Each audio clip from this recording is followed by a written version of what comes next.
Ya está todo preparado para empezar el partido en la casa de los Gutiérrez con IKEA. Atrás está el sofá Civic, con diferentes covers para hacer match con cada selección. En el medio, los vasos Lodrat, repartiendo bebidas por todo el campo. Calentando por si viene alguien extra está la silla plegable Gunde. Y arriba, Ostaval, la coffee table de 2 alturas marcando un gol con cada snack. Visita IKEA y logra crear el line-up ganador para disfrutar del fútbol en tu casa. Con buena calidad y buen precio. IKEA sueña sin medida.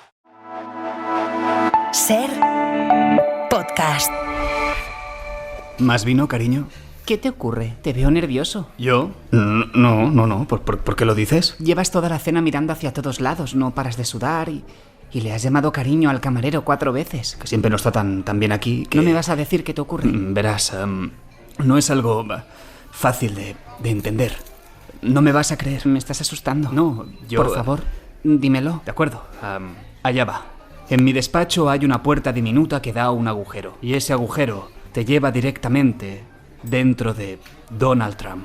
¿Qué? Puedo ver lo que él ve, absolutamente todo. Es como si estuviera en su cerebro. Y después de unos 15 minutos eres escupido a una cuneta de una autopista de Nueva Jersey. Espera un momento, ¿esto me suena de una película? Ahora estoy explorando la forma de sentir lo que siente Donald Trump. De hablar por él, de tomar decisiones, de poder controlarlo por completo. Joder. ¿Quieres ser Donald Trump? No, simplemente quiero aprender a controlarlo a la perfección para poder arreglar un poco el mundo. Ahora lo entiendo. Por eso ha estado diciendo mongoladas todo este tiempo. ¿Qué? Todo aquello de la República Islámica de Japón. Todavía no domino el lenguaje, es complicado y poder... todo el lío este con España, que si ahora sí, que si ahora no. Piensa que él lucha internamente por hacerse con el poder de su mente. Y lo de compararse con Lenin también... No, eso ha sido él. Piensa que solo puedo estar 15 minutos. Y a ver, el pavo está como unas putas castañuelas. Pero esto es increíble.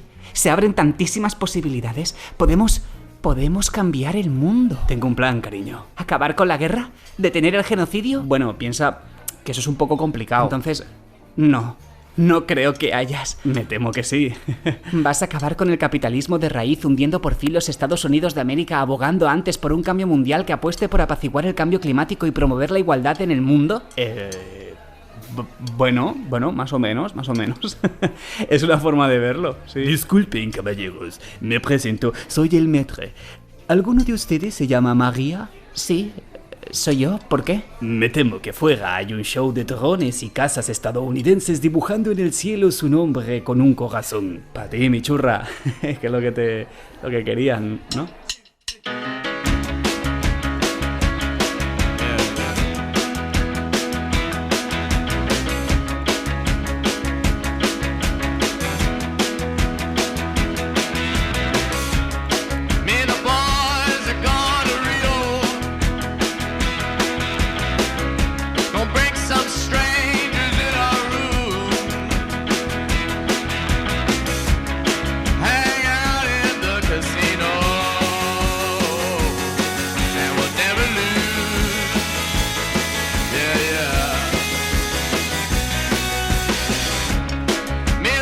Pero Estupiñán es químico, es bioquímico y va a tener muy pronto un programa de televisión en la 2, otra vez, ¿qué tal? No me lo puedo creer. Exacto, así se llama el programa, Muy ¿estás bien? Sí, Y a Javier San Pedro le enviamos muchos abrazos, está en plena recuperación, se va a apuntar a un gimnasio, le vamos a convencer y va a volver en septiembre con el aspecto de Paul Newman en El color del dinero. Rejuvenecido. ¿Verdad? Le vamos a decir que se deje bigote incluso y aquí le esperamos, le enviamos abrazos. ¿Cómo ha ido, por cierto, el foro en el que estuviste la semana pasada, que estabas en Barcelona, FENS Forum? Sí, es el Congreso Europeo de Neurociencia. Muy bien, o sea, es muy intenso, muy técnico.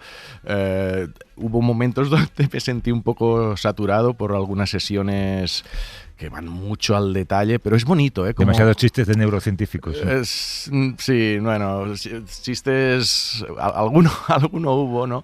Pero cosas interesantes, ¿eh? Mira, hay una cosa que me pareció novedosa, porque allí la ciencia es incremental. Es decir, vas a estos congresos y te encuentras pequeños avances sobre aspectos. Por ejemplo, estuve hablando con una chica, una investigadora, que estudia la epilepsia resistente a fármacos. ¿Qué quiere decir eso? Es decir, que hay gente que tiene epilepsia y que la mayoría pues, se tratan bien farmacológicamente, pero después hay algunos que no. Y te preguntas, ¿y por qué? Unos sí y otros no, porque cuando miran algunos aspectos del cerebro parecen iguales los cerebros. Es decir, hay algo en esos cerebros que todavía no son capaces de ver que es diferente y que hace que a ese cerebro que es diferente por algo invisible para ti todavía, no le funciona ese fármaco. Entonces hay pequeños avances que al final repercuten en mejoras neurológicas. En este caso, pues porque esa gente lo que el tratamiento actual es neurocirugía, que es algo delicado. Pero bueno, si encuentras que no, mira, hemos visto que en este diagrama neuronal, en este engramo, lo que sea, ahí vemos esta diferencia, entonces es una diana terapéutica para atacar sobre allí. Y esto hay mucho, o sea, de pequeñas mejoras en Alzheimer, en Parkinson, en conocimiento del neural code, de los códigos neuronales. Pero luego había una cosa que yo no había escuchado nunca, y esto es lo que me motiva más, ¿no? Fotofarmacología. ¿Esto qué es? Fotofarmacología es algo muy novedoso que, a ver si te lo explico bien. Los fármacos son moléculas complejas, ¿vale? Que tienen algún centro activo que interacciona con alguna parte de la célula o de la membrana o con alguna enzima o con alguna molécula y hacen esta función, ¿no? Entonces, lo que han diseñado es como una especie de pieza molecular que le pones a esa molécula compleja que es fotosensible. Y cuando no recibe luz, está inhibiendo el fármaco. Es decir, ese fármaco no está activo, ¿vale? Luz infrarroja, por ejemplo. Hay con luz infrarroja y con luz ultravioleta. Entonces tú te puedes tomar ese fármaco a dosis elevadas que no tiene ninguna actividad. ¿Está latente? Sí, lo tienes en todo el cuerpo, pero no tiene ninguna actividad. Entonces, si tú quieres que tenga la actividad en la rodilla, o en el hígado, o en algún punto, entonces le pones luz infrarroja que penetra un poco las capas de la piel y esa parte fotosensible que has añadido es como que se abre y hace que actúe el fármaco. Entonces, es una manera de hacer que el fármaco solo actúe en el punto del cuerpo donde tú quieres que actúe. Pero teóricamente entonces el fármaco está en todo el cuerpo, se podría activar en cualquier lugar. Es que esto es lo que pasa ahora. Si tú te tomas un ibuprofeno, pues afecta sistemáticamente. Te lo tomas para la rodilla o para el pie o para lo que sea, afecta a todo el cuerpo, a todo el organismo. Es verdad que detecta de alguna forma a nivel químico donde hay más inflamación y va más hacia esa zona. Pero es como que estás desinflamando un poco todo el cuerpo y es algo que no necesitas. Tú lo que quieres es que actúe en el sitio concreto. Y estamos hablando de algo inocente como el ibuprofeno, pero bueno, habrá otros fármacos que tienen efectos secundarios en otras partes del cuerpo más graves y que, bueno, ahora se asumen porque los necesitas. Pero si tú los haces fotosensibles, con esta fotofarmacología, puedes hacer que actúen de manera muy precisa en un punto concreto. Y de hecho, la investigadora que me lo explicó, que yo la había conocido ya en el MIT cuando estuve allí, pues estaba más complicado todavía, ¿no? Porque ellos, o sea, con unos cristales que puedes poner ya dentro del cuerpo para que cuando llegue cierta luz, estos cristales amplíen esta luz y puede llegar a capas más profundas. Porque una limitación es esta, ¿no? Que la luz infrarroja, pues, llega a algunos tejidos, pero no muy adentro, ¿no? Entonces, cosas estas.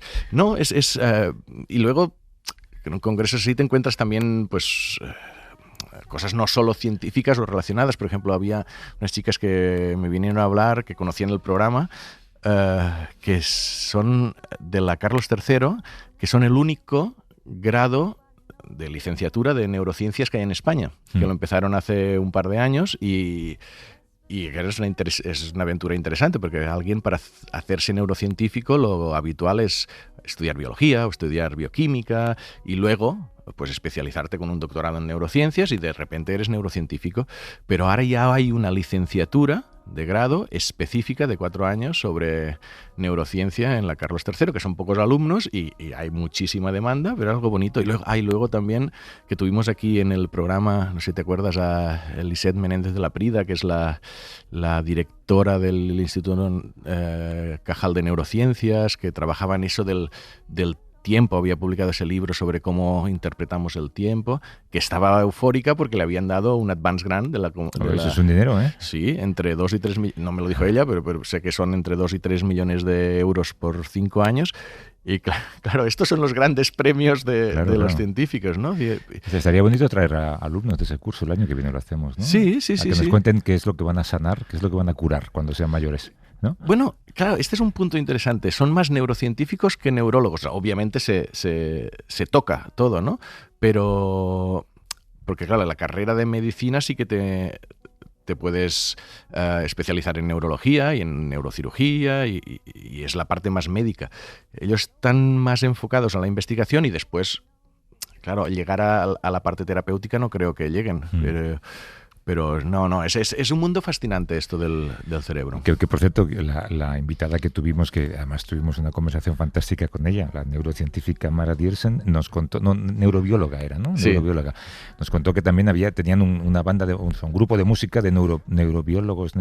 Sí. ¿Fuiste al concierto? No fui, era el martes en la sala Razmataz, yo me quedé estudiando. No me quedé estudiando, pero sí que tenía otros compromisos, pero sí que terminé saliendo con un investigador muy top alemán hasta las 4 de la mañana en el Magic, que al principio lo tratas como con mucho respeto porque ¿te acuerdas que una vez hablamos con Rodrigo Quián que hablaba de las neuronas concepto, que son estas neuronas que se activan bajo conceptos? Él era el concreto las neuronas de Jennifer Aniston.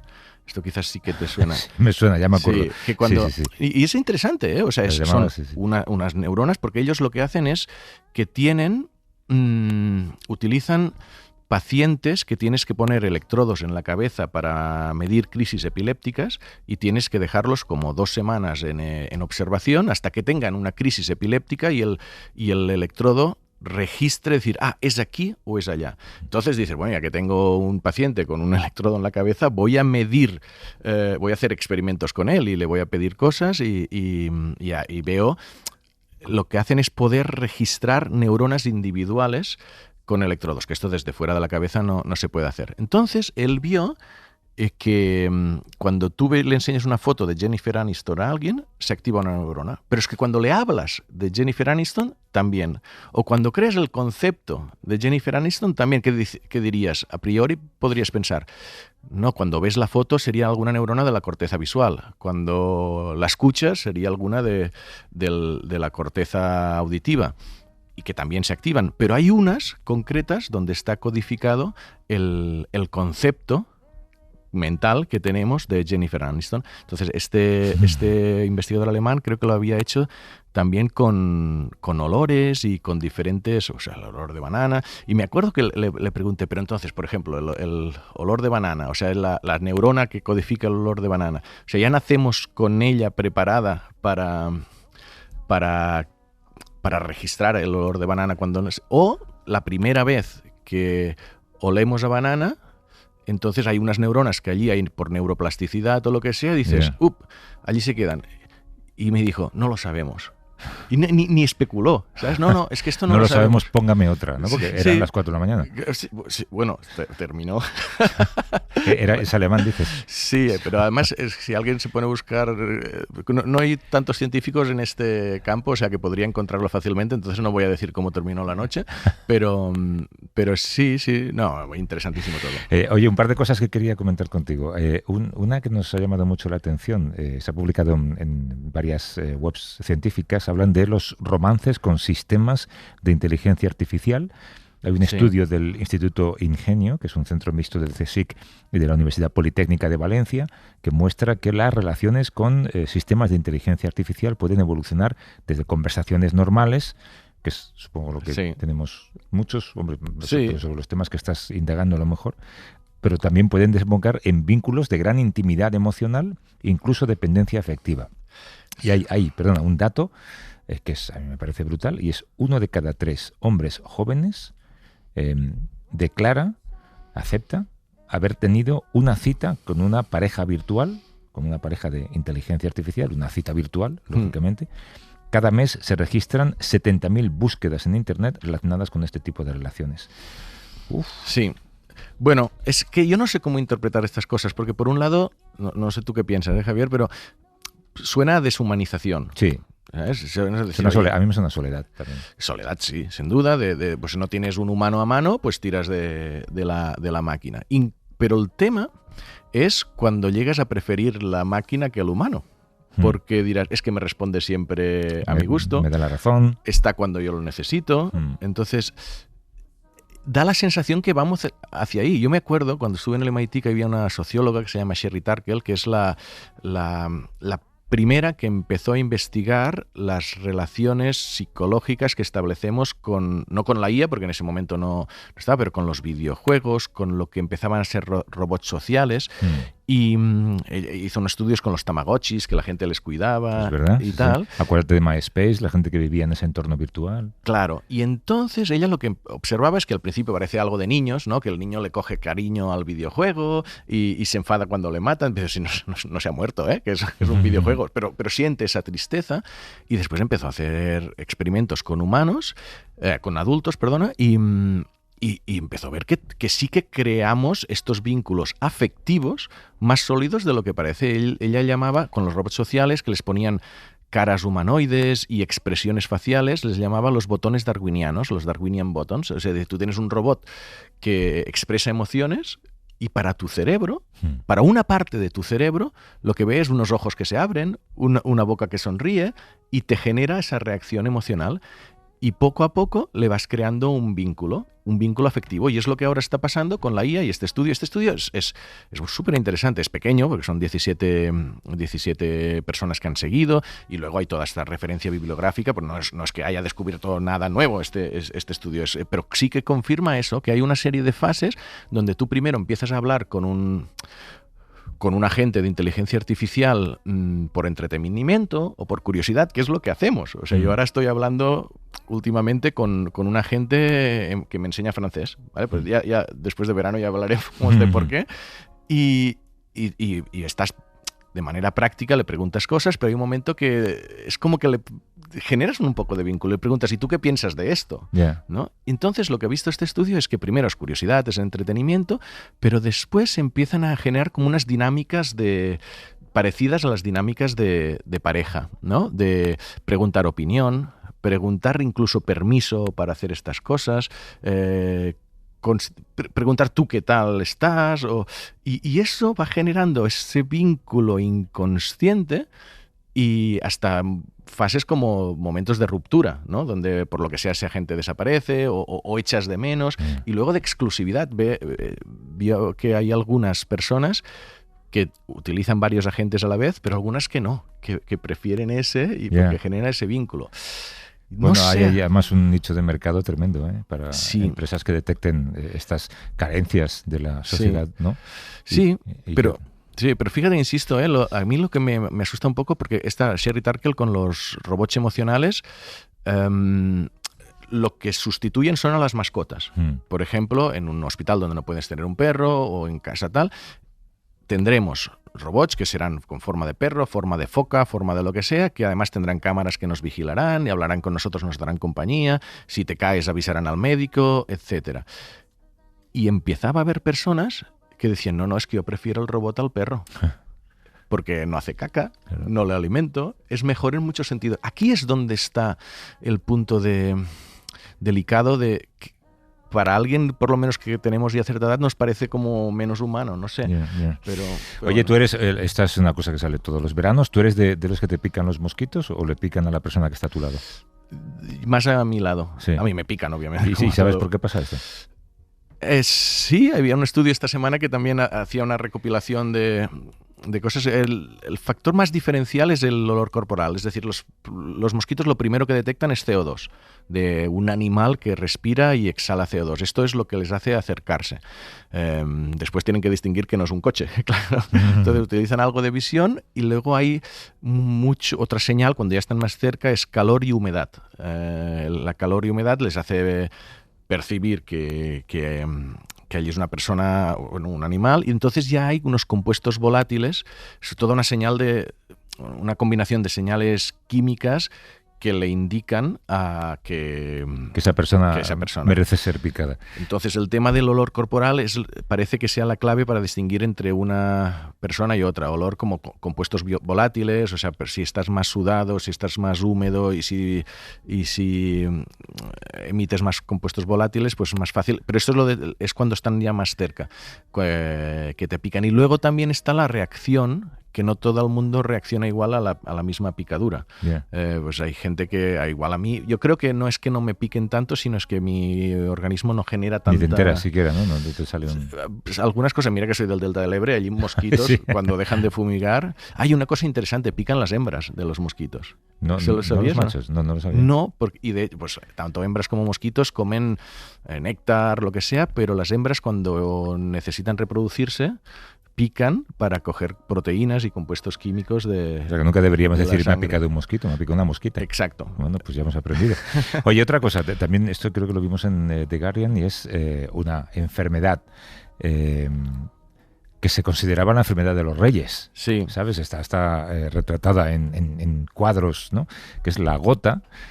Hay una epidemia de gota en el mundo. Sí. ¿Qué está pasando? ¿Tú has tenido? Yo, es que no es una cosa que me sienta orgulloso, pero sí que yo he tenido ácido úrico elevado, yo creo que por motivos genéticos desde siempre, ya desde pequeño, 20 y pico años, algún análisis y decirme, ay, tienes el ácido úrico un poco alto. No algo disparado, no algo loco, pero más alto por encima del máximo. Y comes mucha carne o comes mucho marisco, y digo, pues no, normal. O sea, y siempre se mantenía así hasta que un verano, hace ya 7 o 8 veranos, de repente te duele el dedo gordo del pie. Yo pensaba que me había dado un golpe y un dolor, incluso por la noche. Y dices, ¿pero esto qué es? O sea, como unos pinchazos muy, muy incómodos. Y se juntó que debía haber un periodo de deshidratación, porque esto es que mi riñón, posiblemente por temas genéticos, no depura todo el ácido úrico, entonces se forman estos cristales que se acumulan en unos puntos. Y me pasó una vez, me volvió a pasar a los 2 años. ¿Te duró mucho? Sí, bueno, te tomas la colchicina esta, pero varios días, y es muy incómodo, y es que no puedes... Y ahora ya me tomo fármaco. Tenemos siempre un médico a mano en este programa, como Borja Quiroga, está de vacaciones. Hemos llamado al doctor Boris Blanco, que es reumatólogo del Hospital Ramón y Cajal en Madrid, para que nos explique qué está pasando. Boris, ¿cómo estás? Buenos días. Hola, muy buenos días. Muchas gracias. ¿Se puede hablar de epidemia de gota? ¿Es verdad que está en aumento? Bueno, sí, es cierto de que en los últimos años la gota ha incrementado mucho su prevalencia a nivel mundial y bueno, también en España. Yo creo que esto es fruto del envejecimiento de la población, los hábitos de vida, las dietas, el consumo de ultraprocesados, pero sí se ha visto un incremento en la prevalencia en los últimos años y creo que esto va a ir en aumento según las previsiones de algunos estudios. Explícanos para que lo entendamos, cómo se produce esta enfermedad, cuándo se presenta. Bueno, en general es una enfermedad que se caracteriza porque el ácido úrico está elevado en sangre y pues cuando pasa a los niveles aceptables de tolerancia del organismo empieza a depositarse en las articulaciones y lo hace con especial interés en los miembros inferiores, donde la circulación es un poquito más deficiente y donde tenemos partes que se van enfriando a lo largo de la noche. Es por eso que el ataque en el dedo gordo del pie, conocido como podagra, es lo más frecuente, pero se deposita en cualquier articulación del cuerpo en general. ¿Y qué tratamiento tiene? Bueno, yo creo que el tratamiento se divide en 2 partes, una en la que hay que controlar los síntomas de los pacientes, la colchicina, como habías comentado hace un momento, pero luego hay tratamientos para bajar el ácido úrico en sangre, que es el tratamiento definitivo para esto. Creo que la gota es una enfermedad, de hecho es la artropatía inflamatoria más frecuente de todas las que tenemos. Y que tiene tratamiento. El problema es de que, como ya han comentado hace un momento, pues a veces está un poco estigmatizada porque se achacaba a la dieta, se atribuía a malos hábitos de vida, pero en realidad a día de hoy se sabe que es una alteración a nivel de la eliminación del ácido úrico, como bien comentaste, y que pues la parte genética parece que tiene mucho más peso de la que creíamos. De hecho, en torno al 80-90% de los pacientes tienen un déficit en la eliminación del ácido úrico y no tanto la sobreproducción de ácido úrico como que se pensaba antes. Sí, es que yo concluí, además con los médicos que me trataron, que era esto. O sea que, porque yo no tengo una dieta, como muchos otros pacientes que quizás están escuchando ahora, que no tengo una dieta especialmente rica en purinas o insana, y además con joven, ¿sabes? O sea, cuando me pasó con 40 y poco años, no es eso que tienes 70 y te ha dado un ataque de gota. Y a mí sí que me acuerdo, porque yo nunca no tomaba ningún fármaco de nada, y me acuerdo hablar con el doctor que me dice el alopurinol, el fármaco que llevas, y dice, tranquilo, que lleva 60 años este fármaco bajando la gota y no tiene ni efectos secundarios ni nada. Pero yo le dije, es que me da como cosa empezar a tomar fármacos así como por vida, ¿no? Y dice, bueno, tú verás, pero eso, si no la tratas, puede tener unas consecuencias, ¿no? Sí, es cierto. Yo creo que, bueno, como cualquier paciente o persona, es normal tener un poco de rechazo a la medicación crónica, pero es una condición más que solo de dieta a nivel genético y de predisposición a eliminar menos el ácido úrico, con lo cual la medicación tiene que ser de por vida. Yo creo que cuando a un paciente se le dice que tiene la tensión alta, se toma la pastilla y no cuestiona de que lo va a tomar toda la vida. Y esto es algo que hay que tener en cuenta también en la gota, porque los tratamientos hacen que el ácido úrico esté en niveles adecuados en sangre, y muchos pacientes piensan que por ya tener el ácido úrico normal pueden dejar de tomar la pastilla, y lo que pasa es de que las adherencias en este tipo de enfermedades son bajas, porque asumimos de que el tratamiento es temporal, pero al ser un problema intrínseco de una parte del filtrado de los riñones, pues tenemos que tomarlos de por vida. Y de hecho los pacientes que toman esta medicación pues disminuyen mucho el riesgo cardiovascular. Los pacientes con gota que se toman el tratamiento viven más que aquellos que no se toman el tratamiento, y realmente el pilar de tratamiento de esta enfermedad es el tratamiento farmacológico. Muchas veces algún paciente en la consulta nos comenta, pero mira, yo como estupendamente, como me has comentado hace un momento, no tengo una mala dieta, pero la dieta es fundamental y no podemos negar su influencia en esta enfermedad. Sabemos que una dieta adecuada pues disminuye el riesgo cardiovascular y tiene beneficios a muchos niveles, pero a nivel del tratamiento de la gota, realmente la reducción es un 0,4-0,6 miligramos por decilitro, teniendo una dieta muy estricta, y esto hace que los pacientes pues tampoco puedan aguantar toda la vida con una dieta estricta, y realmente tener esta enfermedad luego se convierte en un martirio. Repito, la dieta es fundamental para tener un beneficio cardiovascular a otros niveles, pero a nivel de la gota, obviamente una dieta saludable, pero el tratamiento es fundamental y no debería demorarse en el inicio del tratamiento. Porque antiguamente se consideraba una enfermedad de reyes, porque comían mucho marisco. Sí, eso es verdad. Bueno, en España hubo un estudio en el 2016, el estudio PISER de artropatías inflamatorias y de enfermedades reumáticas, en la que se ve que había un 2,4% de prevalencia a nivel español. Eso significa que son entre 800 y 900.000 pacientes, más o menos.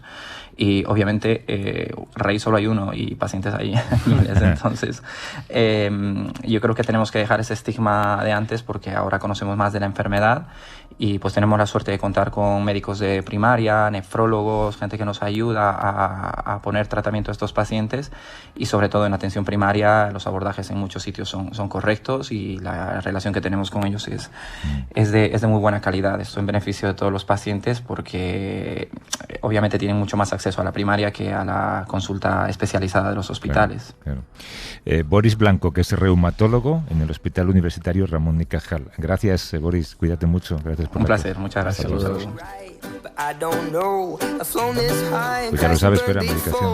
Sí, y lo que ha dicho es muy interesante, porque yo entre un ataque y otro hice lo de la dieta, de intentar comer más sano y tal, y bajó los niveles de ácido úrico. 0,4 decía. A mí bajó menos porque quizás no, pero vi un descenso que dices, esto no... Y de hecho volví a tener otro ataque, y a los pocos meses de tomar el fármaco, de repente niveles, o sea... El nivel máximo por sangre de gota en teoría 7, yo llegué a estar a 8, que no, una locura, pero tal, y quizás con la dieta bajé eso, 7,8 o lo que sea, y de repente me puse en 6. O sea, la química funciona. Está la invitada mirando como pensando, estos dos están a 2 programas de comparar su analítica, ¿no? Y eso que no tenemos al compañero. ¿Cómo estás? Estamos hablando con Esther Serrano también, que es bióloga molecular en el Centro de Biología Molecular Severo Ochoa, neurocientífica. ¿Qué tal, Esther? Muy bien. Ves que aquí somos muy fans de todos los neurocientíficos. Ya he visto que Pera ha ido ahí a la FENS. Sí, no estuviste tú, ¿no? No, esta vez me la he saltado. Que, mira, la gota afecta más a los hombres que a las mujeres, sí, ¿no? Y de esto, de hecho, queríamos hablar porque enfermamos de manera diferente debido a diferencias hormonales, genéticas. Los hombres y las mujeres necesitaríamos atención médica, diagnósticos y tratamientos diferentes en muchas patologías. Bueno, en algunas probablemente sí, o a lo mejor ajustar esas terapias dependiendo del sexo, pues sí que sería necesario. Las diferencias sexuales también son una característica definitoria de muchos trastornos neuropsiquiátricos, y descifrar esas vías genéticas y moleculares que configuran la identidad y la conexión neuronal en hombres y mujeres es fundamental para comprender la relación con las enfermedades psiquiátricas. Tú investigas, Esther, los procesos genéticos que modulan el sistema nervioso y el cerebro de hombres y mujeres. ¿Cómo de diferentes somos? Pues la verdad es que no somos tan diferentes, no venimos de Venus y Marte, como se ha dicho muchas veces. Las diferencias son más sutiles, pero las hay. Y entonces en esas es en las que estamos investigando nosotros, viendo cuáles son los procesos que generan esas diferencias, pero también los que suprimen estas diferencias, porque el balance, digamos, entre la generación y la supresión creemos que es importante. Claro, es que en esto de las diferencias entre hombres y mujeres, pues claro, sabemos que hay muchas capas. Habrá una capa biológica, habrá una capa cultural, una capa de aprendizaje. Cuando hay algo médico, dices, sí, será algo biológico o genético, pero también puede ser algo de hábito de vida. Pero claro, tú sí que investigáis a la base, a lo más biológico, ¿no? Y de hecho creo que en la base de estas investigaciones está un gusano, el C. elegans, que hemos hablado alguna vez, que tiene un cerebro de 302 neuronas, que ya es algo diferente entre machos. Pues son más que algunos. Bueno, sí, es verdad, 302 neuronas bien conectadas podrían ser. Sí. O sea, que ya, después hablamos de humanos, pero en un organismo tan simple, con un cerebro de 302 neuronas, ¿qué diferencias hay entre machos y hembras? Pues mira, para empezar, el número de neuronas. Los C. elegans tienen 2 sexos. Las hembras son hermafroditas en realidad, pero a nivel somático se consideran hembras, y luego los machos. Las hembras tienen 302 neuronas y los machos 393. ¿Vale? O sea que ya el número hace la diferencia. Casi todas esas nuevas neuronas que tienen los machos, os tengo que decir que se dedican a la reproducción, ¿vale? Pero, claro, mediante tiene muchas lecturas, ¿eh? Sí, muchas. Pero son esas nuevas neuronas que se tienen ahora que intercalar con las que ya existían, porque esto de la generación de estas nuevas neuronas en el macho ocurre después del estado larvario. Durante la larva son exactamente iguales las hermafroditas y los machos, pero cuando llegan a la madurez sexual es cuando generan estas otras neuronas que ahora tienen que comunicarse con las que ya existían. Y se generan nuevos circuitos, nuevos comportamientos, nuevas identidades celulares. Cuando decimos que investigas, claro, quiero visualizarte, ¿no? Es un laboratorio con microscopios, con larvas, con moscas, ¿cómo es? Bueno, esos son mis compañeros de al lado, los de las moscas.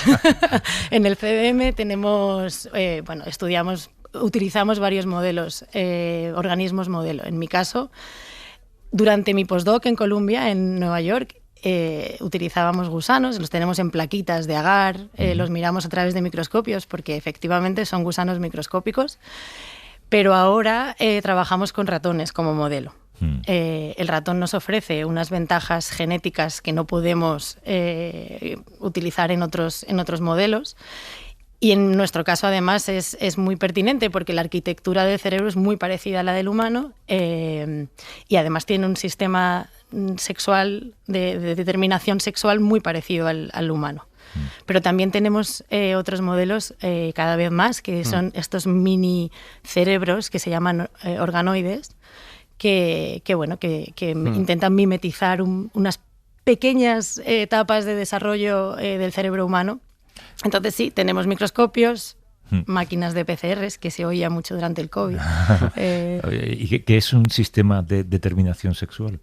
Pues eso es como hablamos de los primeros pasos que ocurren en un organismo, genéticos, para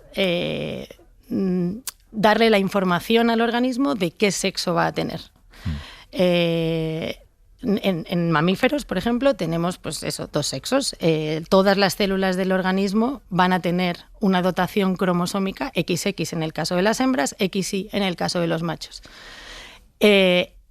A raíz de ya esta diferencia en los cromosomas te va a determinar el sexo de esas células a nivel de todo el organismo.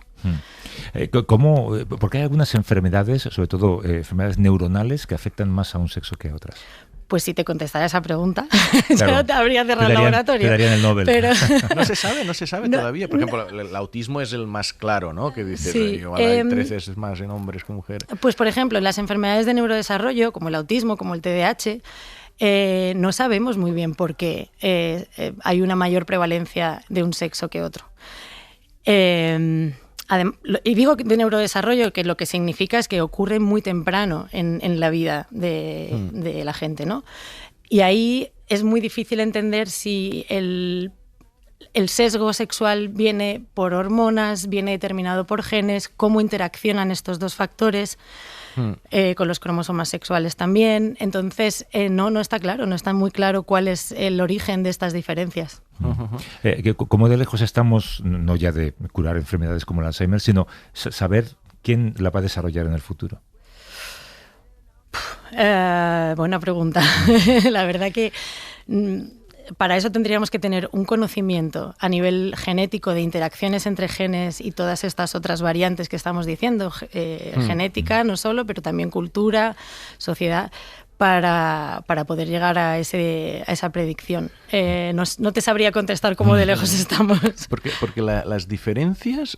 Claro, vamos, tú has hablado de los genes, que es lo que primero que nos viene a la cabeza, XX o XY. Sí. Pero después de esto están las hormonas. Sí. O sea, el funcionamiento de nuestro cuerpo está más regulado por las hormonas, intuyo, ¿no? Que, o sea, le llegan unos mensajes químicos al hígado de más estrógenos o más testosterona y hace que funcione diferente. ¿O ya los genes también están allí activos? Bueno, los genes están activos desde antes de que haya hormonas en el organismo. De hecho, es algo que no sé si todo el mundo es consciente de esto, pero incluso en los embriones hay una secreción hormonal, que siempre hablamos de la pubertad como ese momento en el que explosionan, ¿no?, la secreción de hormonas, pero ya en el embrión hay una secreción hormonal de testosterona en los machos.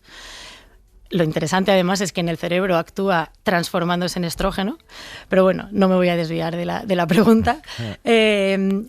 Los genes tienen mucho que decir, pero es verdad que en mamíferos las hormonas son muy potentes a la hora de orquestar, digamos, cómo todos los órganos tienen que ir a la misma, digamos, ¿no? La misma dirección. Incluido el cerebro. Incluido el cerebro. Claro, y aquí es donde aparecen estas diferencias que dices, ay, hombres y mujeres somos diferentes por cultura, y sin duda la cultura no nos afecta, pero eso que investigáis es súper interesante porque luego tiene la relevancia terapéutica de hacer diagnósticos más precisos, tratamientos más ajustados, pero ya el decir, no, es que el cuerpo a nivel fisiológico, cerebro, hígado, riñón, músculo de mujeres y hombres es diferente. Eso tenemos que investigarlo a fondo, ¿no? Sí.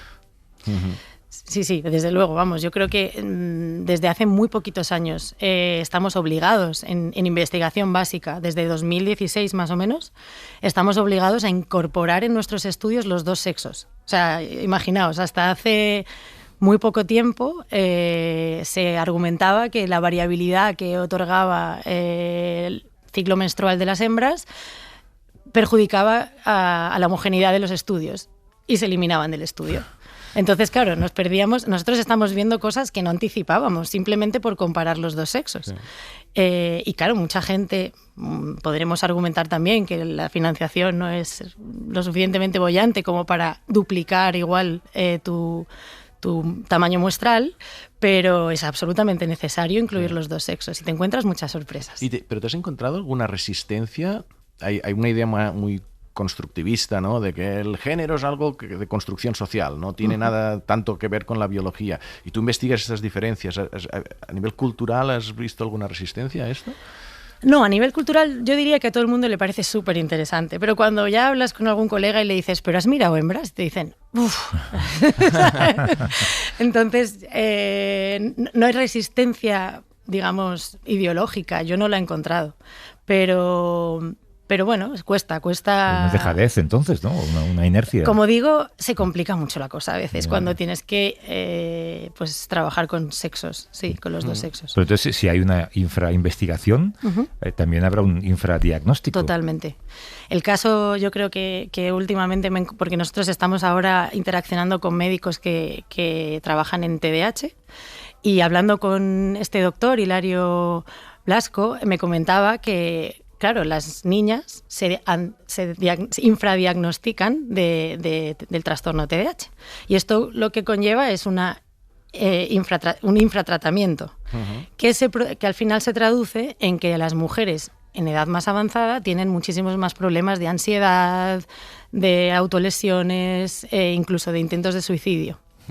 Y simplemente porque es verdad que la manera en la que se expresa el TDAH en niñas es distinto al de los niños. Y el que se ha investigado es el de los niños, con lo cual... Y el que se suele investigar es el de los niños. Claro. ¿Hay otras enfermedades que se te vengan a la cabeza ahora mismo? Que afecten más a mujeres. La depresión mayor... migrañas, creo, también. Las migrañas. Ahí también puede que haya un componente hormonal. Ahí hay otras enfermedades, los trastornos alimenticios suelen afectar más a mujeres, mientras que a los hombres suelen ser más abuso de sustancias, esquizofrenia. Sí, y el sistema inmunológico es muy diferente. Es que hay un dato que yo no sabía, que escribiendo el libro este de longevidad, yo me pregunté, te haces una pregunta de por qué las mujeres viven más que los hombres, ¿vale? Y empiezas a buscar factores y dices, bueno, a lo largo de la vida, pues históricamente los hombres pues tenido trabajos más difíciles, más consumo de sustancias. Después, cuando ya son mayores, las mujeres se cuidan más y hay unos factores. Pero luego vi un dato que era que la mortalidad infantil de niños sistemáticamente en todo el mundo es mayor que de niñas. Y yo eso no lo sabía. O sea, en menores de 1 año se mueren más los niños que los niños. Esto es puramente por biología. ¿Esto se sabe por el por qué? Yo no lo sabía. Pues sí. Dato, de hecho. Fíjate, lo debería haber anticipado. No había de investigación. Pero lo busqué y existen en todos los países. Ahora, en los desarrollados, pues hay poca mortalidad infantil, pero en los que todavía es considerable, pues tú miras los datos de la OMS y te sale que mueren más niños que niñas. Y creo que la hipótesis está en algo del sistema inmunológico. Te lanzo la pregunta, que esta sí imagino que sí funciona un poco diferente el sistema inmunológico de hombres y mujeres. Eso es una de las cosas que creo que se saben con más certeza, que el sistema inmune es diferente entre los dos sexos. De nuevo, yo volviendo a mi terreno, la microglía, que son las células, digamos, inmunes del cerebro, actúa de manera distinta en el cerebro para varias cosas, ¿no? Para esculpir el cerebro en el momento y en el sitio adecuado en cada sexo, pero también como protección. Interaccionan muchísimo con los estrógenos, estas células, y a nivel sistémico sí que se ha visto que hay muchas diferencias. Bueno, ¿por qué no? No se sabe. 2 de cada 3 pacientes de Alzheimer son mujeres. ¿Cómo podéis investigar esto en ratones? Bueno, 2 de cada 3. Esto estás hablando de la enfermedad de Alzheimer esporádica. La enfermedad de Alzheimer genética no hay ese sesgo sexual, ¿vale? Es decir, la que aparece en edades muy avanzadas, a partir de los 60, que es la esporádica, ahí sí que hay un doble de mujeres que de hombres. La teoría es que esa caída de estrógenos durante la menopausia deja de ejercer un efecto protector, que es lo que hace el estrógeno en el cerebro en edades avanzadas. ¿Y cómo podemos estudiarlo? Pues en ratones podemos humanizar los ratones para que expresen proteínas humanas que generan estas placas amiloides, y podemos tratar con estrógenos, con terapias sustitutivas, etcétera, etcétera. Es más gracia porque lo cuentas con naturalidad, porque yo me imagino a los ratones, es que no sé muy bien por dónde. Sí. Pues bueno, en realidad los ratones son bastante amenos para trabajar con ellos. Sí, porque de vez en cuando salen corriendo, ¿no? No. A ver, los tenemos estabulados. ¿Eso qué significa? Significa que los tenemos en cajitas. Ah, vale. Muy bien identificados para que no se nos mezclen, porque efectivamente sus rasgos para nosotros son bastante parecidos. Y bueno, hay toda una logística alrededor. Se fabrican, más que se crían, se fabrican, ¿no? Dice, quiero un ratón que sea un modelo animal para Alzheimer o uno para Parkinson, y hay algún laboratorio por ahí, el Jackson Lab o lo que sea, que dice, vale, pues yo tengo uno que sea fluorescente para poder medir no sé qué, y hacer sus ratones a medidas. Bueno, nosotros de hecho tenemos un modelo de ratón bastante curioso, que yo creo que con Pere ya hemos hablado alguna vez. Se llama el 4-Core Genotype Model, que es un ratón que conseguimos que sean hembras XX, conseguimos que tengan testículos y que generen y secreten testosterona. Se llama 4-Core porque conseguimos tener como 4 tipos de ratones distintos, combinando sus cromosomas sexuales con la producción de hormonas. Y podemos así preguntarnos cómo contribuye cada uno de estos niveles a distintas situaciones, ¿no? Y estos perdona la ignorancia, ¿estos ratones los vendéis, los compráis? Pues mira, hay de todo. Los puedes comprar, como ha dicho Pere, a Jackson. Hay empresas que se dedican a fabricar estos modelos genéticos, te los proporcionan por un no tan módico precio, pero luego también los generamos nosotros, y nosotros como buena comunidad científica los compartimos. Los compartís. Sí. Y, mañana, por ejemplo, cuando vayas al laboratorio, ahora igual me dices que estás de vacaciones, pero bueno, lo primero que vas a ver, ¿qué es? Mañana cuando vaya al laboratorio... el ordenador. En mi caso sí, porque mi laboratorio consiste sobre todo en estudiantes de doctorado, ¿vale? Que están haciendo sus tesis y tenemos pues para cada uno de ellos una pregunta concreta.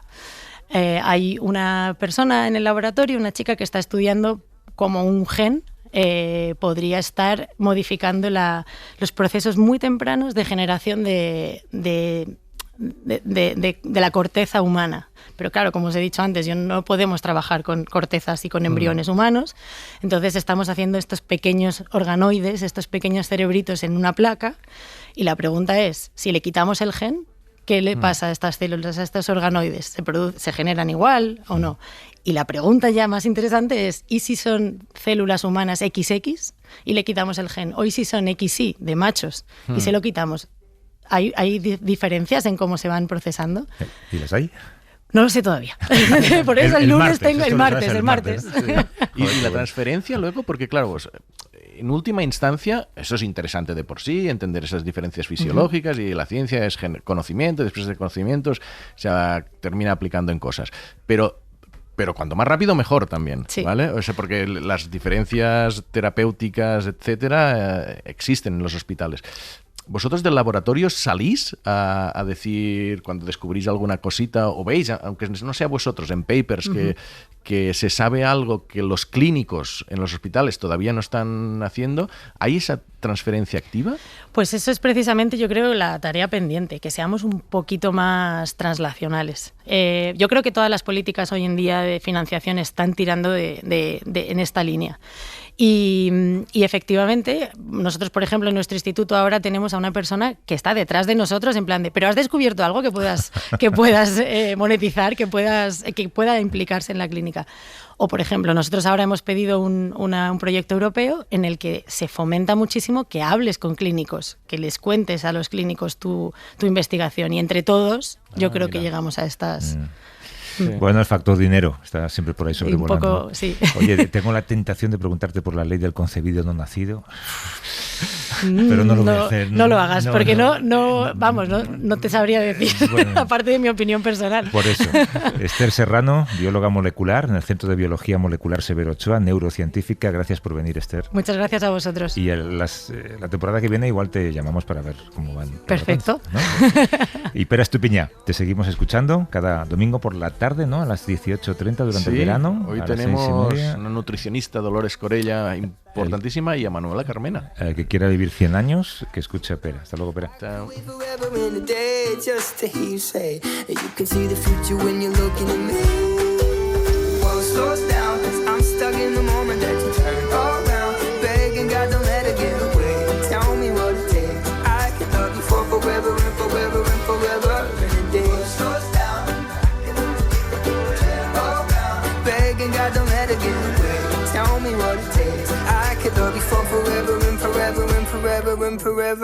Para no perderte ningún episodio, síguenos en la aplicación o la web de la SER, Podium Podcast o tu plataforma de audio favorita. Ya está todo preparado para empezar el partido en la casa de los Gutiérrez con IKEA. Atrás está el sofá Civic, con diferentes covers para hacer match con cada selección. En el medio, los vasos Lodrat, repartiendo bebidas por todo el campo. Calentando por si viene alguien extra está la silla plegable Gunde. Y arriba, Ostaval, la coffee table de 2 alturas marcando un gol con cada snack. Visita IKEA y logra crear el line-up ganador para disfrutar del fútbol en tu casa. Con buena calidad y buen precio. IKEA, sueña sin medida.